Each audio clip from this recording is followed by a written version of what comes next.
B plus C equal কি বলছে 0 হয়, তবে দেখাও যে a cube plus B cube plus C cube equal কত 3abc।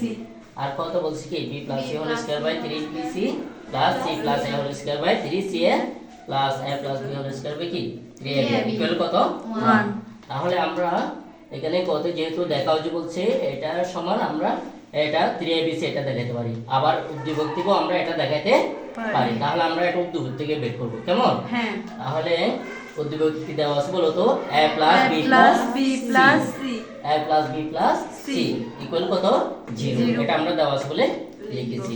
তাহলে এখানে সমান চিহ্ন থাকলে এখানে আমরা কি চিহ্ন দেব বা চিহ্ন দেব। তাহলে a প্লাস b এটা যেমন আছে তেমন লিখব কেমন। তারপর সমান চিহ্ন দেব প্লাস c এটা পাশে পক্ষান্তর হলে কি হয়ে যাবে মাইনাস c হয়ে যাবে। এরপরে এটাকে আমরা এখন কি বর্গ করব না গণ করব, কে বলবে অঙ্ক বলবে, কে বলে দেবে অঙ্ক। অঙ্ক কি বলতেছে গণ করতে বলতেছে, যেহেতু এখানে কিউব আছে, এখানে কি আছে কিউব আছে, তাই অঙ্ক কি করতে বলতেছে ঘন করতে বলতেছে কেমন। তাহলে ঘন মানে কি পাওয়ার কিউব দিলে এটাকে কি বলে ঘন করে। তাহলে a প্লাস b এটা যেমন আছে তেমন লিখে এটা কি দেব কিউব দেব, তাহলে এটা ঘন হয়ে গেছে। তাহলে মানে c এটা যেমন আছে তেমন লিখে এটা কি দেব কিউব দেব, তাহলে এটা কি হয়ে গেছে ঘন হয়ে গেছে।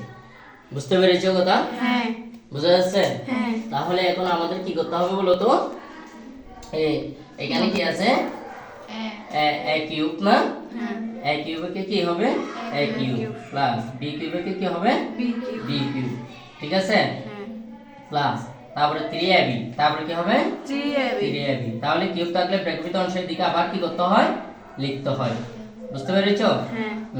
তারপর সমান চিহ্ন দেব মানে c কিউব ওকে মাইনাস c কিউব।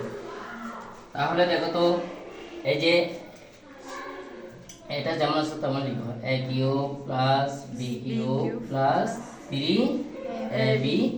হ্যাঁ এটা যেমন এগুলো যেমন আছে তেমন লিখেছি কেমন। ব্র্যাকেট পিছনে মানে কি আছে ইনটু আছে না, আর a প্লাস b মান কত পেয়েছি আমরা a প্লাস b সমান আমরা কত পেয়েছি মাইনাস c। কত পেয়েছি বলো মাইনাস c। তাহলে মাইনাস চিহ্ন থাকলে ব্র্যাকেটে আবদ্ধ রাখবা কেমন। এরপরে সমান চিহ্ন দিয়ে আমরা যেমন আছে তেমন লিখে ফেলবো। বুঝতে পেরেছো? হ্যাঁ। এরপর কি লিখব a cube plus b cube plus আবার এটা দিয়ে এটাই গুণ করতে হবে, দুইটার মাঝখানে ইনটু না, ইনটু মানে গুণ চিহ্ন না, তাহলে এটা দিয়ে এটাই কি করতে হবে তাহলে এটার আগে আছে মাইনাস এটার আগে কি আছে প্লাস, এটা চিহ্ন যখন মাইনাস এটা চিহ্ন যখন প্লাস গুণ করলে কি চিহ্ন হয়ে যায় মাইনাস হয়ে যায় কেমন। তাহলে c দিয়ে 3ab কে গুণ করলে 3abc হয়ে যাবে, কি হয়ে যাবে 3abc হয়ে যাবে। তারপর সমচিহ্নের পর কি আছে মাইনাস c কিউব আছে। বুঝতে পেরেছো? তাহলে দেখো আবার a cube plus b cube. তাহলে দেখো এটা কিন্তু এটা এদের সাথে মিলতেছে না, তাহলে এটাকে আমরা পক্ষান্তর ওই পাশে নিয়ে যাব, এটা কিন্তু এদের সাথে মিলতেছে, এটাকে আবার পক্ষান্তর এই পাশে নিয়ে আসবো। বুঝতে পেরেছো? তাহলে a cube plus b cube, তাহলে মানে c কিউব এই পাশে পক্ষান্তর হলে কি হয়ে যাবে প্লাস c কিউব হয়ে যাবে, কি হয়ে যাবে প্লাস c কিউব। আবার সমান চিহ্ন দেব, এরপর মাইনাস 3abc ওই পাশে পক্ষান্তর হলে কি হয়ে যাবে মাইনাস 3abc ওই পাশে পক্ষান্তর করলে কি হবে 3 প্লাস 3abc হবে বলো না, কি হবে প্লাস 3abc। মাইনাস চিহ্ন পাশে পক্ষান্তর প্লাস হয়ে যায় না, প্লাস হলে শুরুতে দিতে হয় না, তাহলে মাইনাস c কিউব এটা পাশে যখন পক্ষান্তর প্লাস c কিউব হয়ে গেছে না। বুঝতে পেরেছো? এই যে a cube plus b cube তো মাইনাস c কিউব যখন এটার পক্ষান্তর করছি কি হয়ে গেছে প্লাস c কিউব হয়ে গেছে।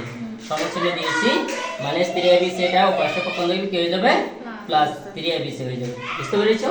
প্লাস হলে শুরুতে দিতে হয় না। তাহলে আমাদেরকে বলছিল কি এই যে a cube plus b cube plus c cube equal কত বলছিল 3abc বলছিল, তাহলে এটা মিলে গেছে মিলে গেছে দেখা যে বলছিল।